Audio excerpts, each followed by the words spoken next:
Yes, we are ready. So we will be having Roberta and I some brief opening remarks, and then we'll turn it over to the authors, and Yes. of course, after that, our distinguished lead commentators. So according to the agenda, Shireen, we start now? Yes, please, Dr. Ibrahim. We're ready to start. Okay. Yes. Okay. Thank you. Would like to welcome you all. It's our distinct pleasure really to host as Economic Research Forum this very important report that was recently produced by the MENA region of the World Bank. And as we were just discussing, it's actually it comes very timely, given, of course, the current situation now about the global and regional world economy and the revision of forecast about some probably guarded optimism about the post-COVID-19 economy in the Middle East and other regions. Unfortunately now, before even we are out of the woods, the report suggests from the COVID-19, we have to deal with the war on Ukraine, which is really, kind of an atrocious disaster from all dimensions, political, economic, and humanitarian, of course, above all. Obviously, as economists, we are concerned about all these, but professionally, we focus on economics and economic indicators, and that is what this report does. And I think it's a very important report because it points out that the methodology and the data, the transparency of the data and the methodology, the robustness of methodology, as well as, of course, the susceptibility of economies to shocks are very important factors in determining the accuracy or reliability of the forecast.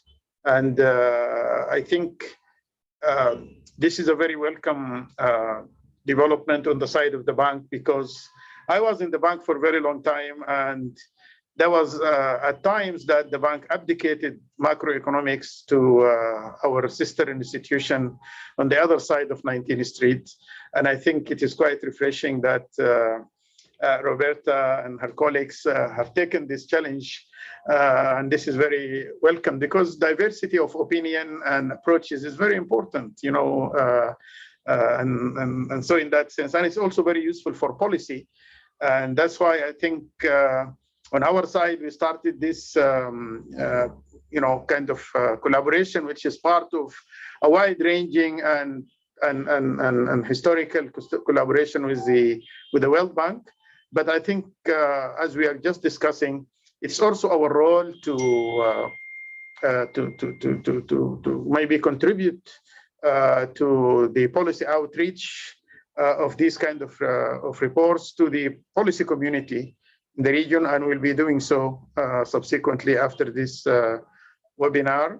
I think Leila is also, aside from her role as a lead commentator, she's a member of the board of the ERF and also member of the board, if it is the right term, or designation of the Association of the Central Bankers in the region, which is another contribution by the Middle East region of the World Bank. So I think that I'm sure the central bankers would be keenly interested to actually discuss the findings of this report. So without further ado, I turn over the floor to Roberta. Dr. Ibrahim, thank you so much for the kind introduction, and thanks to the whole of ERF for hosting us today. Indeed, I think contestability and opening up a debate is the spirit with which we went into preparing this report.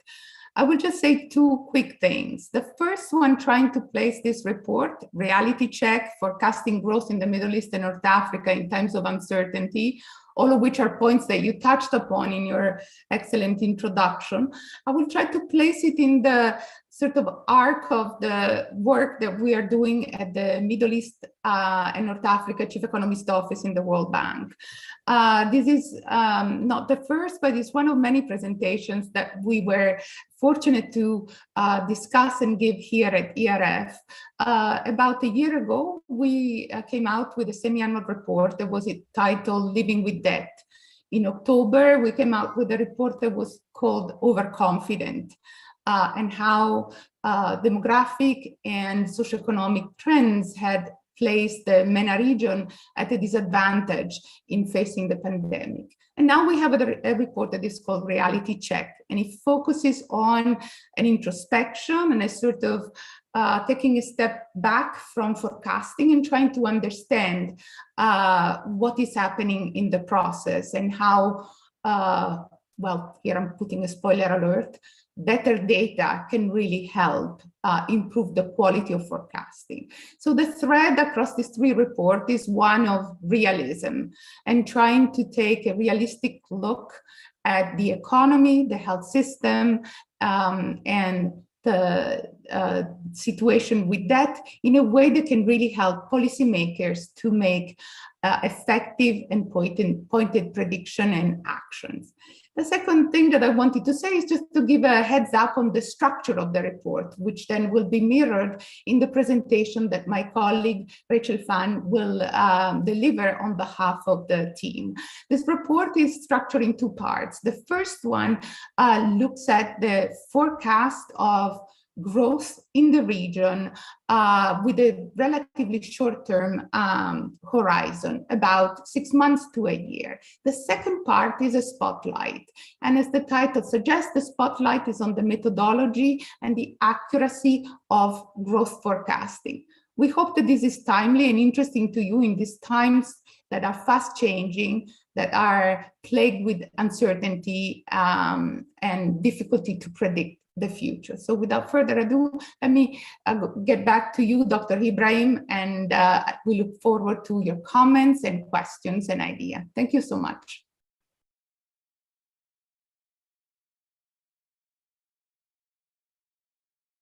Dr. Ibrahim, you're on mute. So now I think I'd like to give the floor to Rachel and the authors to present the report.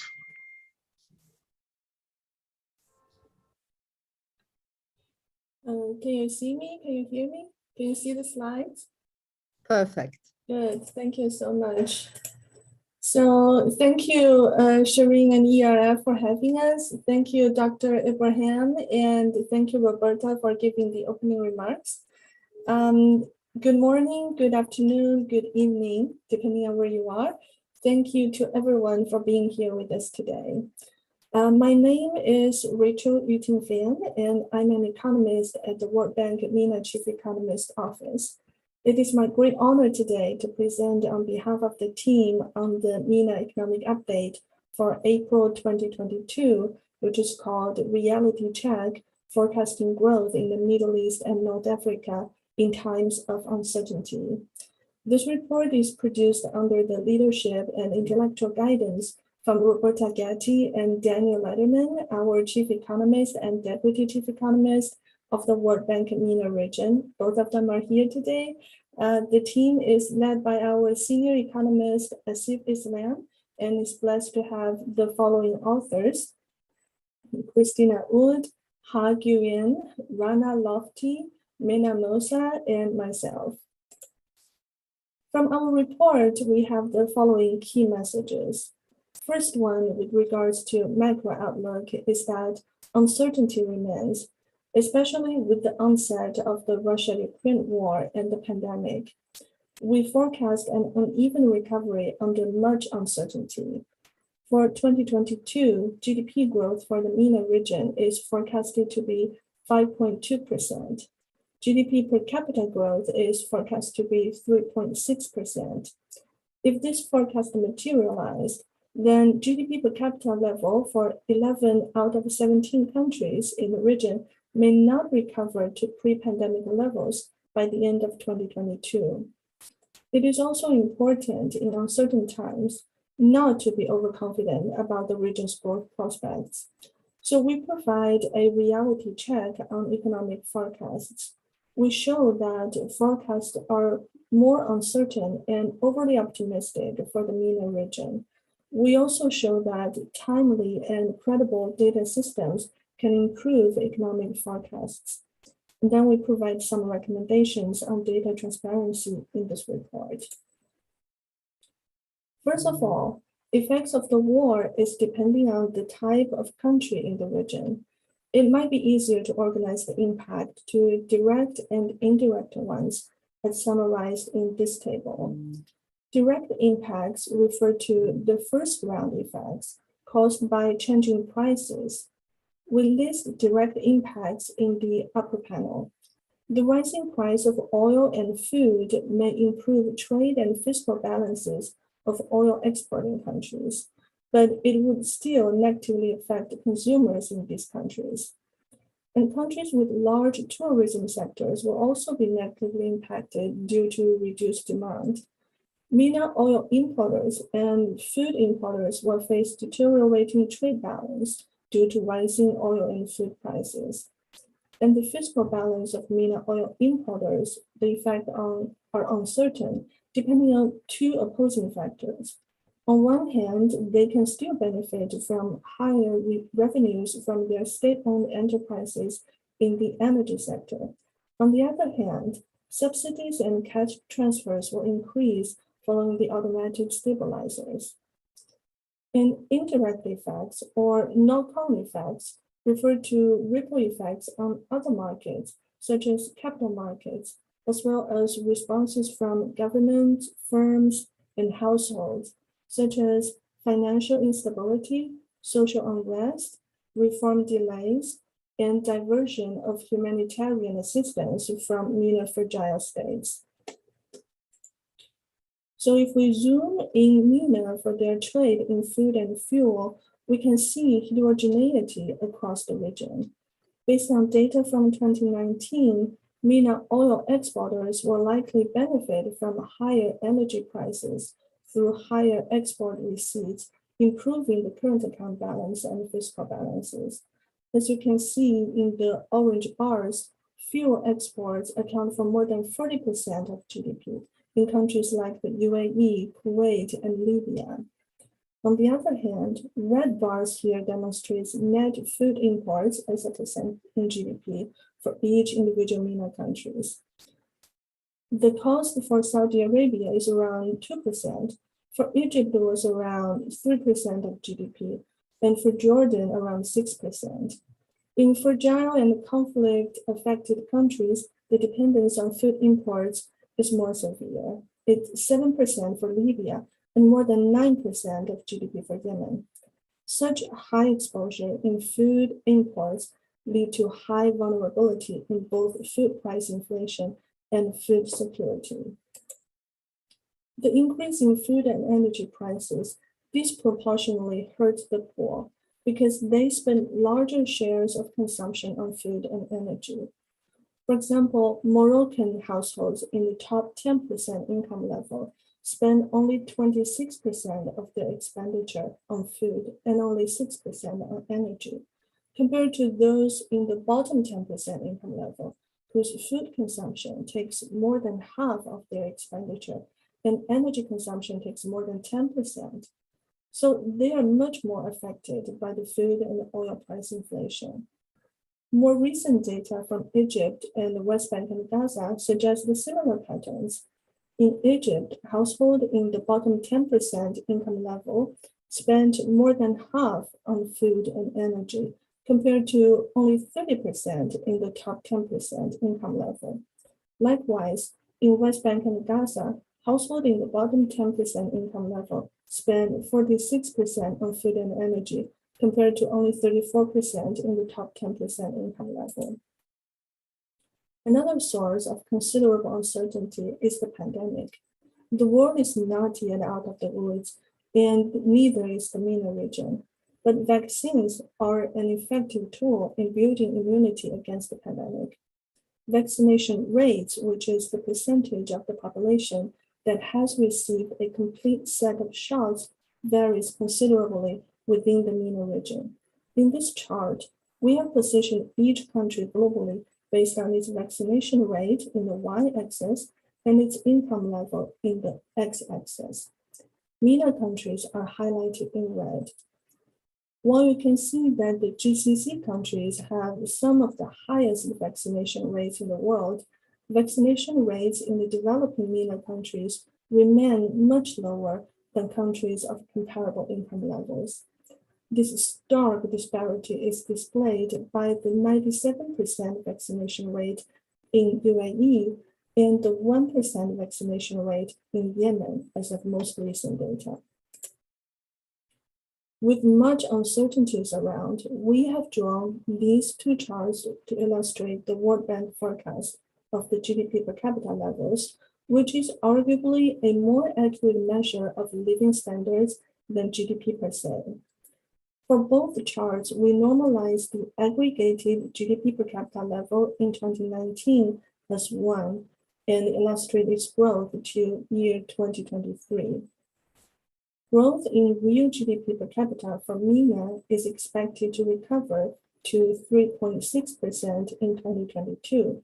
And as you can see in the left-hand side chart, after this growth, MENA is barely back to its income level in 2019, following the big drop in 2020 and a modest recovery in 2021. This growth is uneven among the country groups, as you can see in the right-hand side chart. The GDP per capita of GCC countries, in the red line, is expected to grow by 4.5% in 2022, but will still be below its pre-pandemic level until 2023. The annual growth of GDP per capita is 3% for developing oil exporters, that's the blue line in 2022, which will lift the living standards back to pre-pandemic levels. And for developing oil importers, the orange line, GDP per capita is expected to grow by 2.4% in 2022, recovering back to its level in 2019.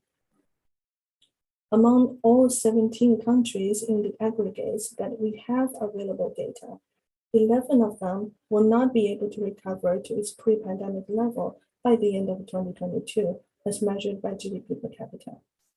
It is worth mentioning that not all MENA countries are included in the aggregates due to various difficulties in these countries. For example, Lebanon has too much uncertainties and is not forecasted for year 2022 and beyond. And Libya, Yemen, and Syria are also not forecasted and not included in the aggregates due to lack of data. It is important to note that, like weather forecasts, projections of economic growth in the near future are rarely accurate.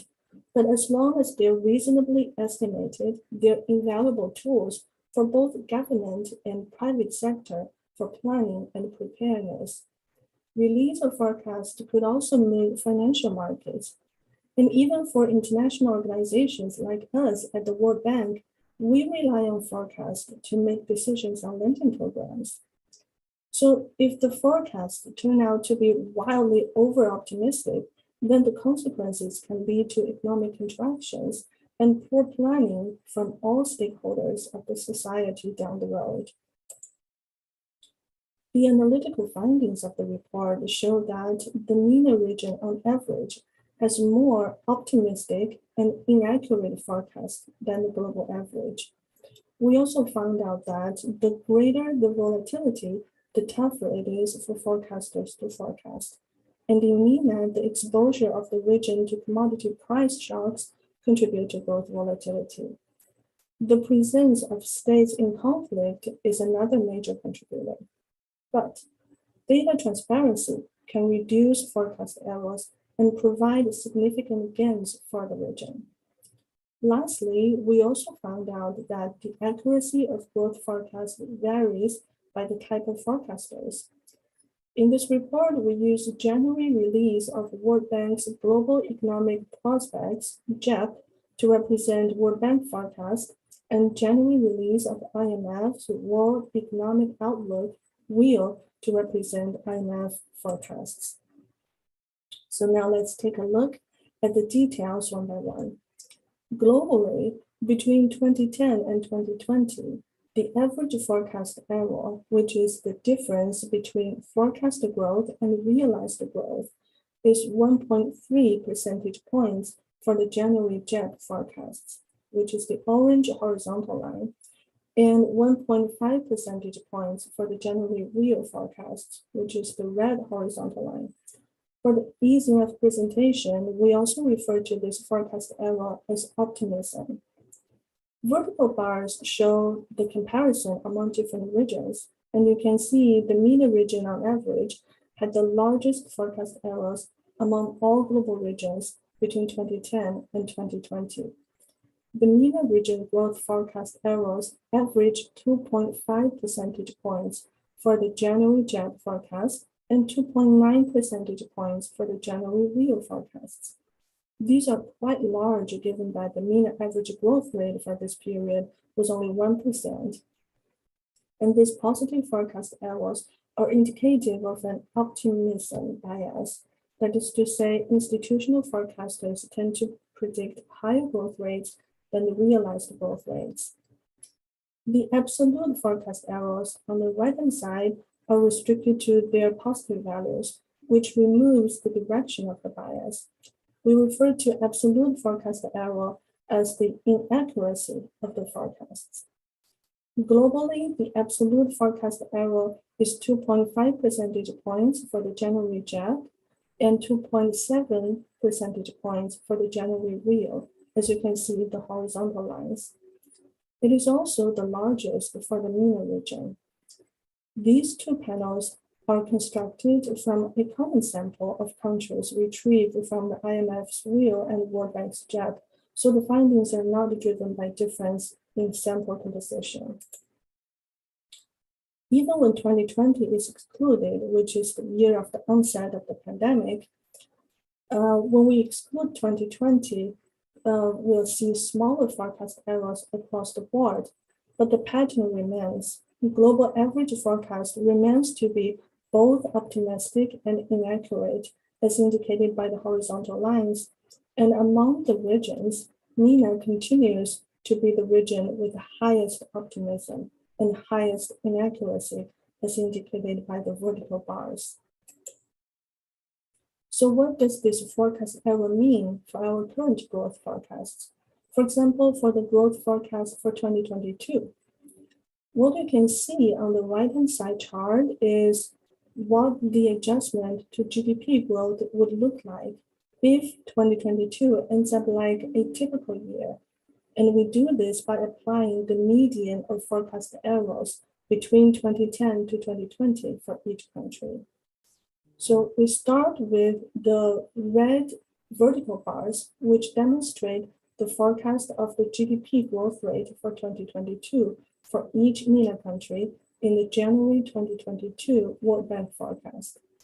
Then the gold triangles you see are the adjusted growth, which is the red bar minus the median forecast error for this country.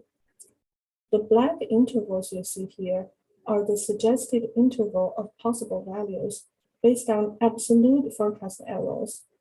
The upper bound is derived from adding the median of the absolute forecast errors to the January growth forecast, while the lower bound is derived from subtracting this median from the January growth forecast.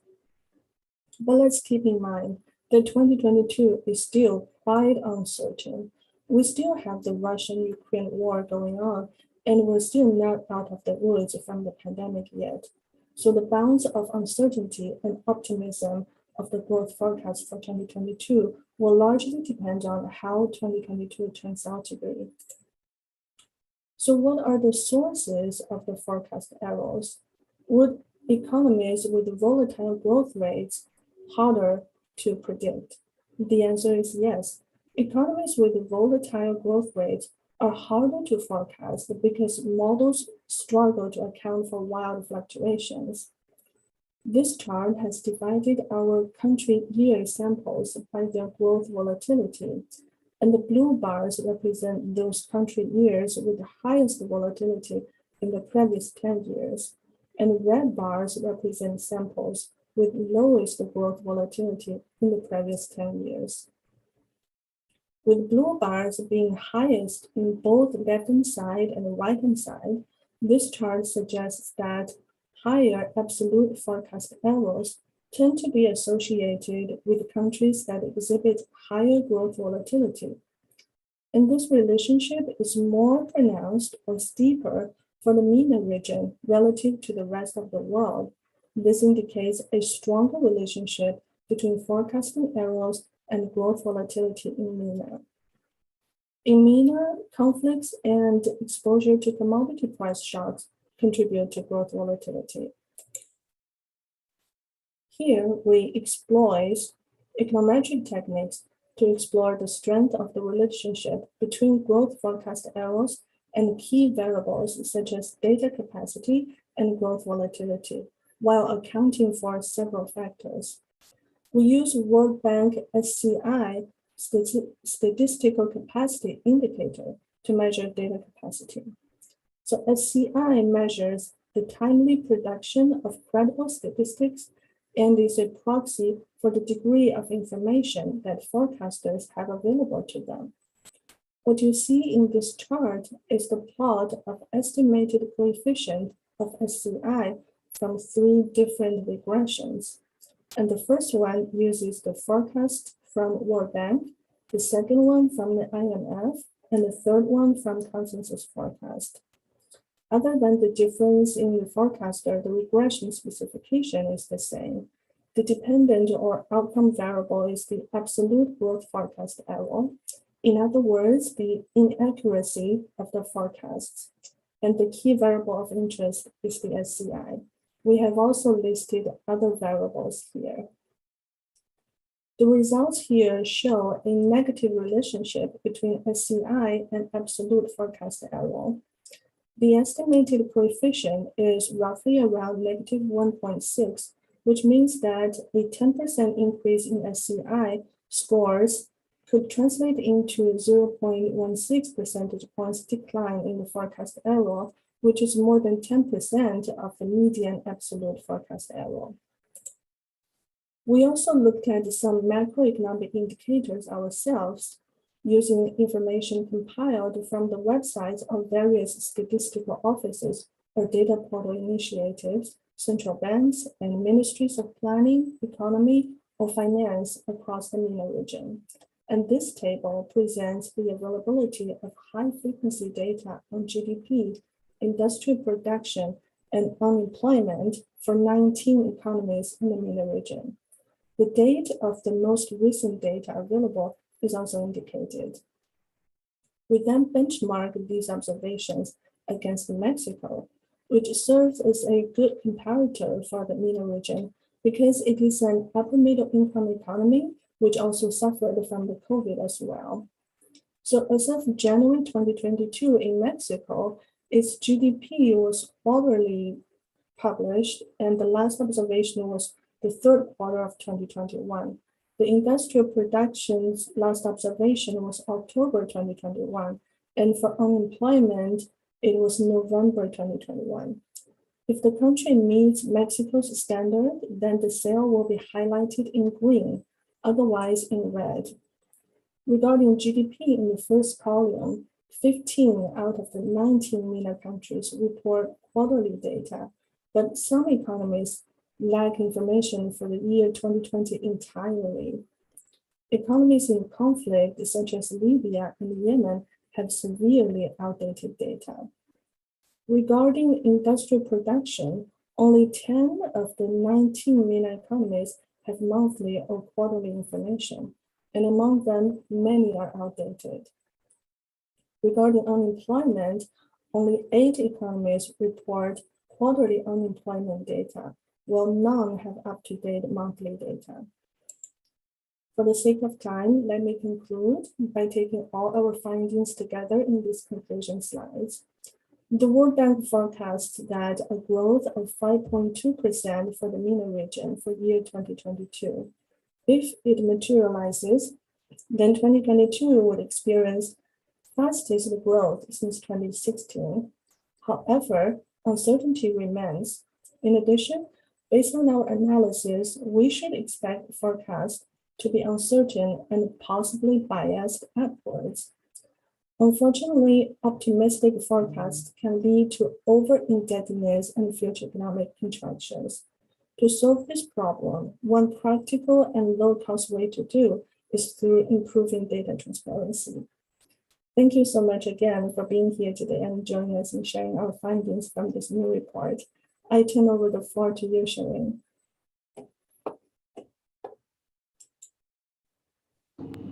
Thank you very much, Rachel. So I'd like to ask Dr. Kabashi to give his lead commentary. You have 7 minutes.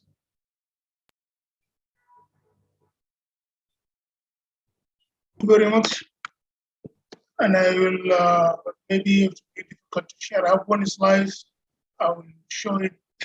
I will see it myself, but I guess you will hear me. Good.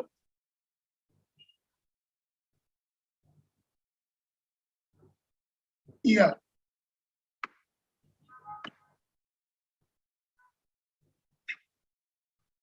I think it is great that could you share this screen with me, please? There's a share screen button. It is not complete. It's very clumsy. What is here? Just to organize myself and just to indicate that I have material and I have some material. And really, it's very interesting. Look at this. First, it is great that the World Bank flagship expanded MENA region, which is Dr. Kabashi, may I request you turn the camera off so we get clearer voice? Okay, I'll try to do this.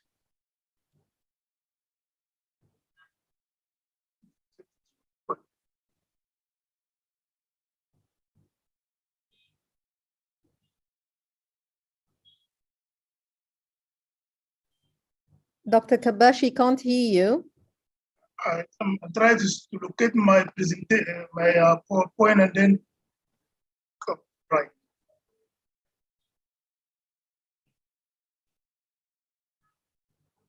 So is it a good compromise to go this way? So I think it is great that to see the World Bank flagship expanded to Middle East, North Africa, and particularly MENA countries group, which has provided high quality and relevant information for business communities, academia, and the general public. And in this report, 2 pertinent issues are raised. First, uncertainty due to Russia-Ukrainian conflict, which weighed high on macroeconomic outlook. And the second issue about the data transparency, as I to say data transparency matter, and maybe a point about the recommendation made about how member countries can go or what they should be doing.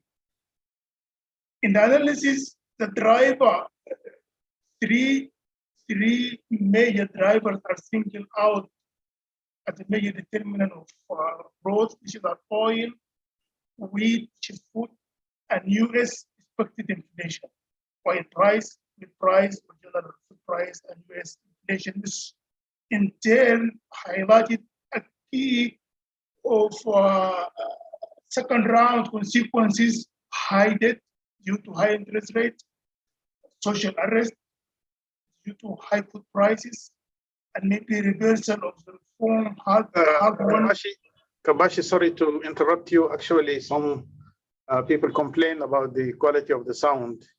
But however, I think I just wanted to alert them that they can actually read the text since you have the, the screen. Is it seen from your point? Is the text here? Yeah, we have there is difficulty kind of, the clarity of the sound is not good. But anyway, you have the screen, you have the text. So perhaps those who are unable to follow you, in terms of sound, audio, they can actually read the screen. Okay, sorry to interrupt you. Continue. Okay, yeah, is it improved anyway? No. So I think the major driver, oil prices, food prices, and U.S. Expected inflation, which in turn generate second round consequences, high debt due to high interest rate, and social unrest due to high food prices, and of course reversal of the hard-won reform and also the diversion of assistance away from MENA country to now Ukraine, which is a top priority for the time. Here I don't have much of a slices, but I'm going to read my mind. The forecast slide in the forecast in slide 9 shows that oil importers outperform oil exporters. Is it due to differential effect of food and other prices? Because when from the outset we expect that the reverse, oil exporters benefit more from the pandemic, quote unquote. Also on the data transparency, I think the World Bank, what is that? The forecast, these forecasts are more accurate compared to the IMF forecast and private sector. Is it because of data coverage, or because the World Bank is using a different methodology for modeling? Maybe the IMF using a spreadsheet while the World Bank, engaging in a more sophisticated behavioral model. I haven't read the report, but I think these inputs are for considerable importance to somebody want to follow the reasons why the World Bank forecasts are much better. And also one point made on improving the quality and frequency of data is that the World Bank will provide and continue to provide technical assistance to certain group statistics. I think in 1982, the World Bank have done a greater job to the central group statistics in terms of helping them to harmonize and standardize their household budget survey. Nonetheless, if I can just, by the experience of my own country, yes, there is very high quality of technical assistance, but not much have been done in terms of the ground, because that was left to the government to get the finance, to get the funding to do the whole job. I think I haven't attended the first part of the session, but I hear people talking about the World Bank, outsourcing. Maybe part of it is this activity to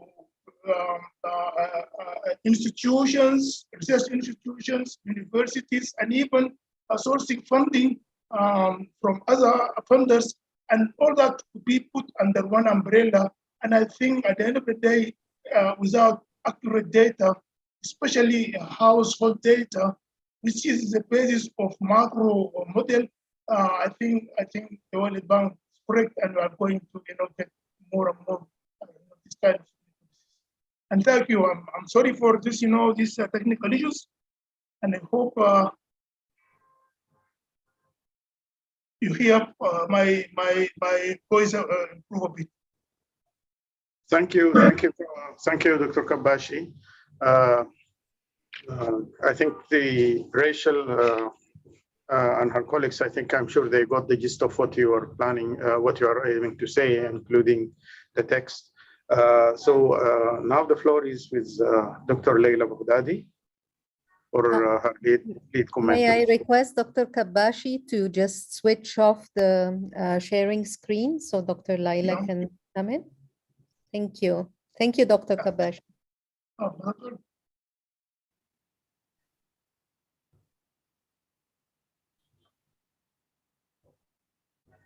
Yeah, you just need to stop sharing. Great. Thank you very much.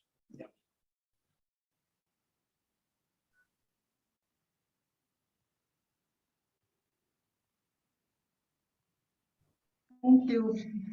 Thank you to the ERF for the invitation. I'm glad to participate to this session and discussing the excellent report of researchers in the MENA Chief Economist Office. I had the opportunity to discuss before this report, and each time I learned a lot from them. Then I will just now present my own takeaway. Then I will add up a little bit to what Rachel said, and just my own reflection about the takeaways, the main ideas, and also recommendation of the report. Then this report is built on contains 3 chapters. Then I will go chapter by chapter, sharing with you my comments. Then, for instance, in chapter 1, the World Bank forecast growth for the MENA region of 5.2% in 2022, but what they expose is that the recovery will be uneven.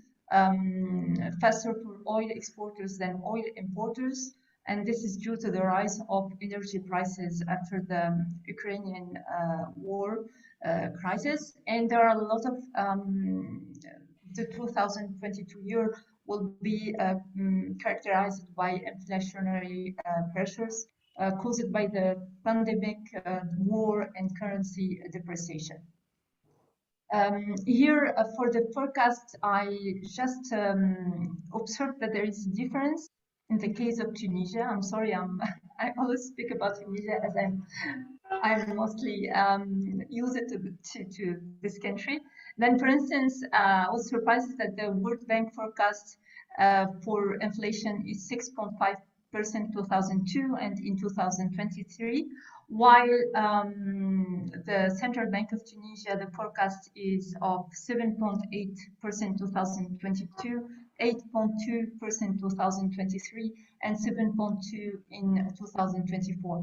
This is actually a case in point of, I think, what the report is saying, the forecast differences and forecast errors, and the impact in terms of policy making. As for the Central Bank of Tunisia, for instance, similarly to other central banks, well, they will, they will use their main instrument in terms of monetary policy to fix the interest rates following the inflation. And here we can see there is a really, high difference between the forecast of the World Bank and the forecast of Tunisia. It could have large implication and consequences for, well, the private sector, the investments, and also consumers. As for chapter 2, now I'm turning to chapter 2, in general, the forecasts are quite inaccurate for the MENA region and optimistic, and this could be really misleading, either for policymakers or government, but also those who will lend funds, or especially now in terms of pressure, in terms of debt and questions about debt sustainability. The forecasts done by the World Bank and the Global Economic Prospect, they are in general, I'll not say more accurate, but with less errors than the World Economic Forum, World Economic Outlook done by the IMF. And this is also really, it's problematic, since, when you are negotiating lending, or you are negotiating programs with the IMF, it's based basically on this forecast. The reasons behind this, as explained by the authors, are data opacity, lack of transparency, frequency, also they're not enough granular, difficulty of access, statistical capacities, but also structural volatility, Then these countries, they are more sensitive to conflicts. There are a lot of conflicts. They are sensitive to commodity shocks, and also the type of the forecaster. They are private, public, etc. Here, what really caught my interest is also the data frequency. I mean, there is a lot of heterogeneity in terms of data and data sources within the MENA region. Then, for instance, as for Libya and Oman, I think for Libya, the last year for GDP is 2014. And for Oman, something not so far. Of course, this is due also to conflict. But also in terms of frequency, then for instance, for Tunisia, it's in general more or less quite similar to Mexico, not for everything, but for other, then for instance, every quarter, but for other, it's only for three times a year. Then these are quite heterogeneous, and I think it's also problematic in terms of forecasting, and especially when you forecast for the whole region. And also, it's not the same methodology. Then some will use, for some indicators, they will use census, the other they will use survey. How all this is aggregated for all countries in the MENA region and using it to forecast. I mean, this is really raised a lot of questions in my mind. And next time when I will read this forecast, I will take the things differently. Also, I read several times, but I still don't understand why there are such differences between the global economic prospect of the World Bank and the World Economic Outlook. And from the methodology they use, it seems to me that it's not that far. I mean, the top-down approach and the bottom-up approach with the country economies, it seems to me it's quite similar. I don't understand really the difference. If you can explain to me, I'll be very grateful. Now, for chapter 3, these are really interesting for 2022. We are looking for that. We don't, you know, after an exceptional year of 2020, now we are even in front of a more exceptional year, at least to me, for 2022. Then the other, they built 3 scenarios. Then one with low uncertainty, similar to 2019, and it's quite optimistic scenario. Then the second, high uncertainty, similar to 2022, and this is the pessimistic scenario. And the third one, it's based on the data drawn from the last 5 to 10 years, with 2022 as a median years. And here they use also historical forecasts to adjust. Then the results show that scenario 2 is less accurate. We are not really in this pessimistic scenario. Could be good news, maybe. But now, and the scenario 1 and scenario 3, they are quite similar. But here I really would like to understand the differences here. My understanding is there is a problem in the, difference in the intervals, but I would like to understand maybe this too, and to what extent you think really we can be in these scenarios, and is there another path you can think about? Again, here for the growth rate for Tunisia, I can't really have the precise number. It seems to be it's higher than the 2.4% exposed by the National Institute of Statistics in Tunisia during the first quarter in 2022, and revealed it, I think, 1 week ago. And for sure, it is far from the 5.4% growth rate forecasted for the whole MENA region. Then it will be interesting to have your feedback on that. As for the recommendation, as a researcher, I can't agree more than you for the need of data transparency, data access, not only for international organization, decision maker, also for researchers in these countries. There is this need to understand, to absorb the trend in our own countries, and also, think better and more about it, and how we can help through our research to help or provide evidence, data-based evidence making. I don't know exactly how to use this a long name, but I think it's very important to build the statistical capacities in MENA countries, but also the capacities of researchers to do forecasting and use these statistics to deliver different kinds of stories. Also, it's very important for citizens to, again, to hold government accountable, especially right now when you have a lot of pressure in terms of inflation than for everyday life of consumers, of citizens, but also in the prospects of the future when we are speaking about debt, etc. We are speaking about debts that the citizens ultimately will pay for it. Another actor which was not present in the report, and I think this is the actor really in front, these are the actors, they need this timely forecast very frequently, are central banks now.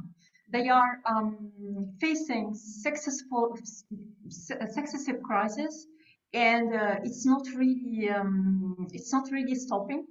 Every day there are different things and different shocks, and these are key actors now to at least to better monitor the economy and the global economy and think about what are the impacts on the country and how they can how can they tackle these impacts.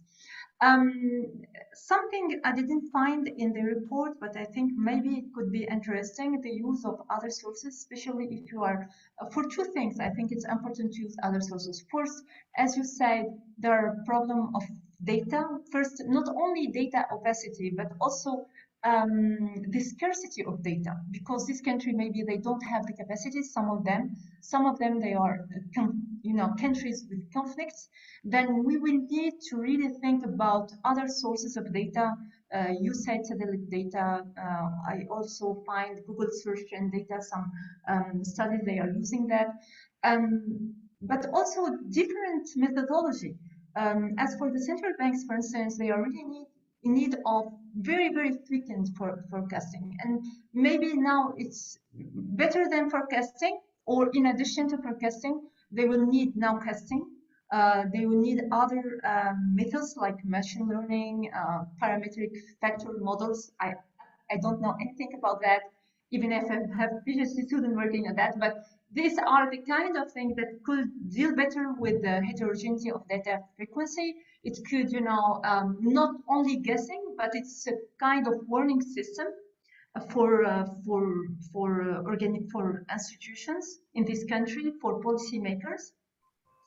For instance, there are some working paper, the IMF working paper of Bill in 2021. They did the work for Sub-Saharan Africa, and they showed that the parametric factor model could be useful, even if, especially for countries with limited data availability.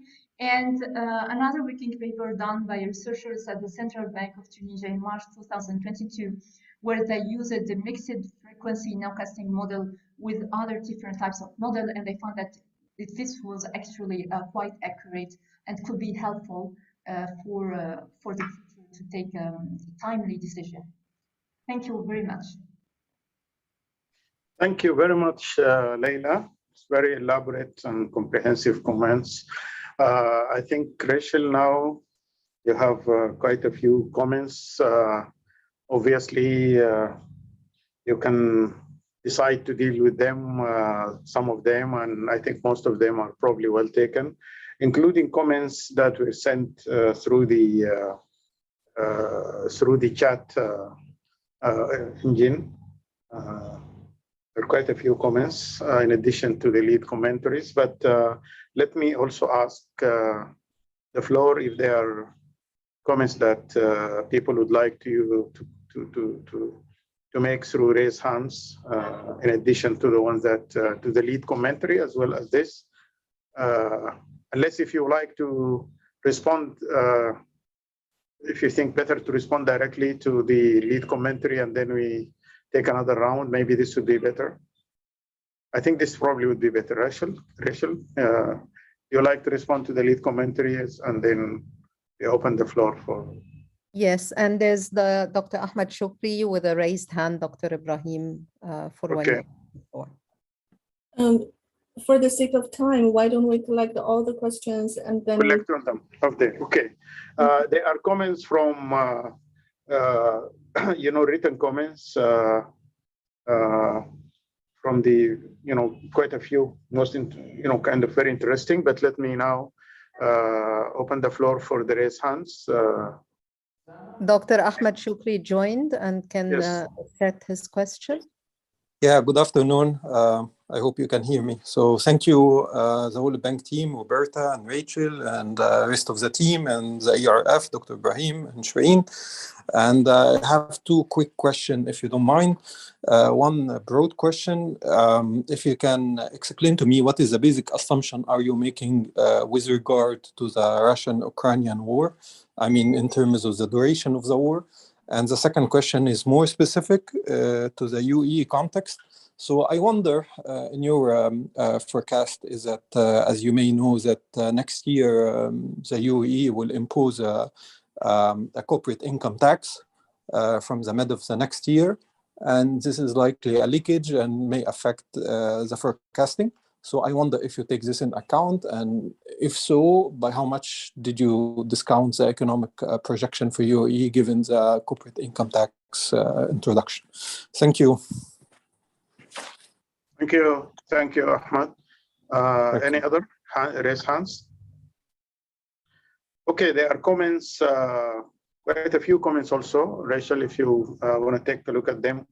I think the first comment that I saw was from our colleague from IDRC, Ariane Gihan, who would like you to elaborate a little bit more about the policy impact of the forecasting errors and issues.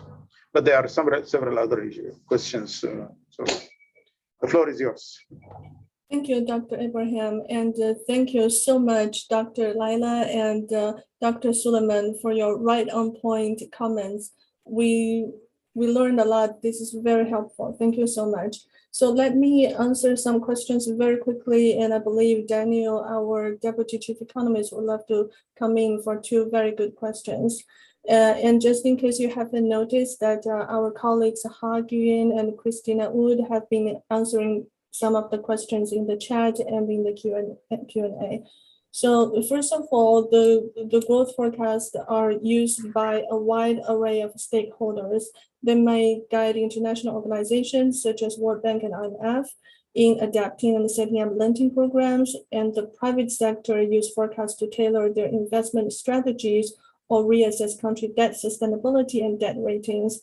And surprises in growth forecast releases can move financial markets, and firms with more optimistic views of their future production prospects tend to be highly leveraged. And misallocation of resources from over-optimism or pessimism at the firm level can also hurt society's economic well-being. So this is why the forecast matters. And there's a question from Dr. Suleiman on oil importers outperform exporters. This is basically due to that oil exporters were worst hit during the pandemic because of the sharp decrease in the global demand. So although the oil importers are having a much smaller growth rate forecast for the 2022, they're still going to be able to return to the 2019 income level. And there's also a question about Lebanon. Our World Bank country economists find that the Lebanon is with too much uncertainty, so Lebanon is not forecasted beyond 2022. And for the policy recommendations, for the sake of time, I had to cut one slide. Actually, we have collected recommendations from our country economists at the World Bank to propose the recommendations to increase data transparency. Number one is high frequency and better quality of national accounts data. Number two, better communication between ministries and the national statistical offices. Number three, technical assistance to governments to improve national statistics. And number 4, for countries in conflict, the availability of alternative data sources is valuable, as already mentioned by Dr. Laila. That's very helpful. And then for the assumptions in the forecast conducted by the country economies, we can get back to you with more details. Now let me yield the floor to Dr. Letterman. Thank you. Thank you, Rachel. Thank you, Ibrahim, Shireen, and everybody at ERF and all of our attendees and panelists. It's a pleasure to have this opportunity to share our semi-annual report. Hope to make it into a long-standing tradition. I'd like to address two tricky questions that were posed. One by Mona El-Shasli about the difference between transparency and accessibility of data versus reliability. It opens the possibility that countries might post data that is somehow not credible or not reliable. Well, we don't have an answer in this report or anywhere else to draw such a fine distinction between availability and reliability. However, there's strong theoretical reasons and intuitive reasons to believe that countries with more advanced and transparent data ecosystems where publicly created, publicly generated data by the government, if it's more accessible and available, over time there's more discussion around them, and there's alternative sources of data that emerge either from the private sector or from the government itself that allow for validating different types of information. This said, it is expected that every country will go through periods of adjustments of preliminary data. This occurs in the United States, in Europe, and Egypt or Morocco, anywhere. But the idea is that if you have an open data ecosystem where numbers, data, and facts get debated in the context of vigorous policy discussions, the quality and reliability and credibility of the data is enhanced over time. I'd like to address another question that was posed by Dr. Leila Baghdadi in her comments as lead commentator. She asked a very sensitive question for us, which was, what explains the differences in the forecast errors and biases between the World Bank and the IMF during the past decade, which is the sample horizon with which we work in this report? Simply put, we do not know. However, let me elaborate and let you know that this is an issue that we discussed informally behind closed doors among this team and with other researchers at the bank and outside the bank. And there are various, not among us, not among this team, but there are people in the private sector that believe that the IMF's forecasts tend to be systematically affected by the state of negotiations of programs between the IMF and the countries. For example, when the IMF was assisting Greece, when programs were approved, it turned out that the IMF forecast turned out to be quite optimistic when the program was just signed, and then they turned pessimistic when the program failed. And so the IMF, because it's such an important player in macro management and international financial markets, its forecasts are not totally independent of how they view the quality of their programs in each country. But this is just a theory that we have, and we didn't test it. Thank you very much. Roberta, did you want to comment? Not at this stage, except to thank Dr. Ibrahim, Dr. Shireen, ERF, our esteemed commentators, Dr. Kabashi and Dr. Leila, for their thoughts. As always, economic work is work in progress. So we're going to take all your comments and think them through as we are also developing a research paper connected to this question. So thank you very much for your comments and for the opportunity to discuss this work with you. Over, Dr. Ibrahim, to you. Thank you, Roberta.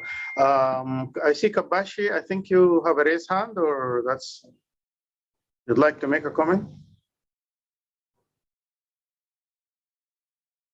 You're on mute, Dr. Kabashi. You are in mute. You are in mute. Sudan assisting the Ibrahim while in Sudan, and we have nothing to fall back except the World Bank, the World Bank model, which is being built for Sudan for a long time. I've been using it, studying it, and very assistant. And then we invited the team from World Bank to assist us. And when the IMF mission comes to Sudan, they never ask us about which model, behavioral, non-behavioral, spreadsheet, whatever. They ask about assumptions. On what ground you base your assumptions and everything. And they know that the World Bank differ from the model because it is based on behavioral equations. That the model, the domesticated Sudan consisted about, a regular Keynesian model consisting of several hundred equations, and that is the greater work. And as colleagues say here, sharing this information with wider public, private sector will improve everything, even the challenges ahead of collecting the data, what data we are looking for what purpose, and this is great, and that is not seen much in the web page of the World Bank. Thank you. Maybe I am irrelevant, but I think this from my, as I say, from those who are familiar with these things. Thank you. Thank you. Well, actually, I think unless there are some other commentaries, raise hands commentaries, I think we reached the closure. This very interesting conversation.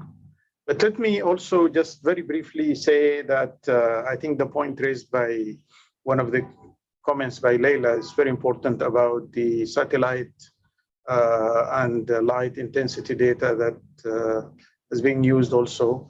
And I know that at the World Bank, there is a georeference data lab since quite some time. I don't know how active is that lab and how useful the data that this lab generates or at least collects might be useful for such type of forecasting, because I think it's quite interesting to think about that, because especially in the conflict affected areas, for example, the analysis on Syria, like major cities in Syria, like Aleppo and Damascus and others, they comparing the satellite data in terms of light intensity before the war and after the war has been very useful and has been used actually in forecasting. We had a paper actually as part of a project here at the ERF,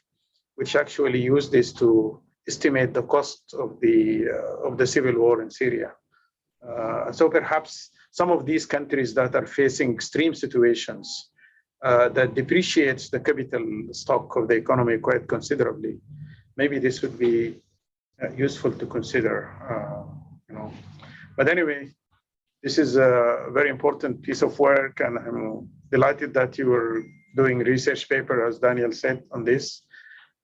Thank you very much again for engaging us in these very important contributions that the MENA region, the Chief Economist Office of the MENA region is producing, and looking forward to future activities and products, and we will be continuing the conversation about how best we can actually disseminate these activities to our policy community.